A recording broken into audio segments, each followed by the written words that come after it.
Jim Acosta is selling a book. He's literally at bookstores trying to sell a book. And he went to Arlington, Virginia, and stood in front of a stack of his own books, signing them, while no one even approached him yesterday. That's got to be one of the funniest things that you could ever see. This is at a Barnes and Noble, by the way. I think it is. And the fact is that I would say Jim Acosta is a symbol of one of the few things that can unite people across the divide nowadays, but by the very fact that people just hate his smug and egotistical personality. I think people, of course, who are Trump supporters despise him, but I also think a lot of Trump opponents hate him because a lot of his questions don't really have anything to do with the issues. They just have to do with him having some sort of bizarre personal vendetta with Donald Trump. And, you know, at a certain point, people start to realize that it's not genuine. And this is on the heels. So he has this book, which is currently, it is highlighted near the top of the bestseller list on Amazon 3 times. So it's on as a hardcover and as an audible audiobook at number 4 behind Pete Buttigieg's book. You know, Pete Buttigieg likes it when Jim Acosta is behind him for obvious reasons. It's Pride Month, everyone, so let's just be honest out here. And then you also have here Jim Acosta, the Kindle edition at number 5. I find it very hard to believe that people will listen to this crap for 3 hours, however long it takes. I think that this is all bunk. Even NPR wrote this panning review of this retarded book, and they said that it's political crap. It says this is most apparent when he uses Trump's tactics to justify his own combativeness. I don't recall Trump ever apologizing for his behavior, he writes at one point. Hey, if they can do it, my thought was, why can't we, he writes at another. But I can think of lots of reasons, starting with the use of the words we and they.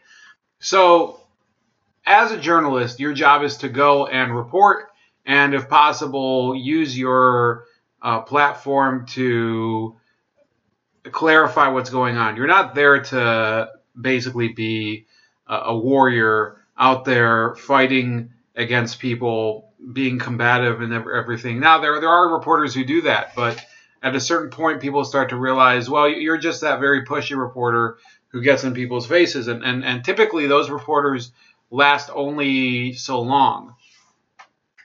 Another thing that I think is pretty funny is that, you know, people are starting to realize that it's very strange that sometimes these leaders or these authors, they claim to have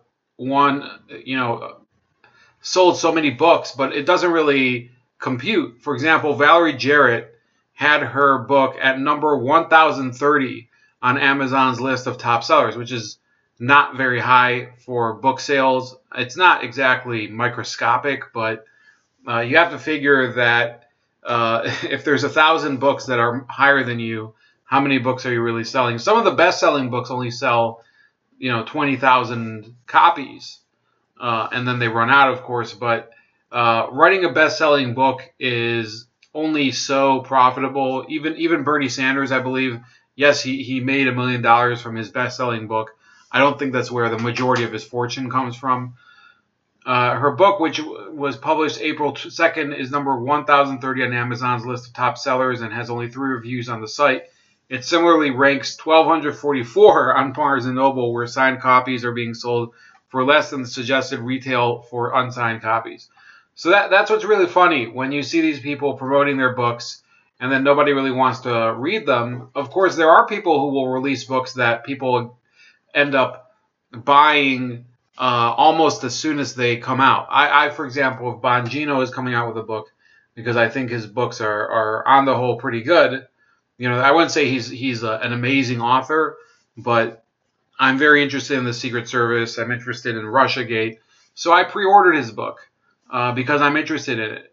I wouldn't say that these people are especially not Jim Acosta. They're not the type of person that you pre-order their crap.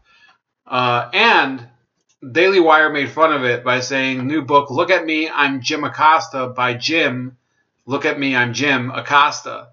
And it was it was pretty funny. You can read this. I'm going to include in the links. It's a little too long, and it's a satire article. But I think it's pretty funny watching this guy, you know, pretend that, oh, I'm going to be an award-winning author now after I've also ruined media, press, journalism from within the most important building in the world. That's about it. Please like, share, and subscribe. Subscribe to me on BitChute and on Minds. Those are at Chef Leopard. Also on Subscribestar, you can donate at Chef Leopard. And on Gab, Starscream85. You can also find me now on Parler at Razor Ray.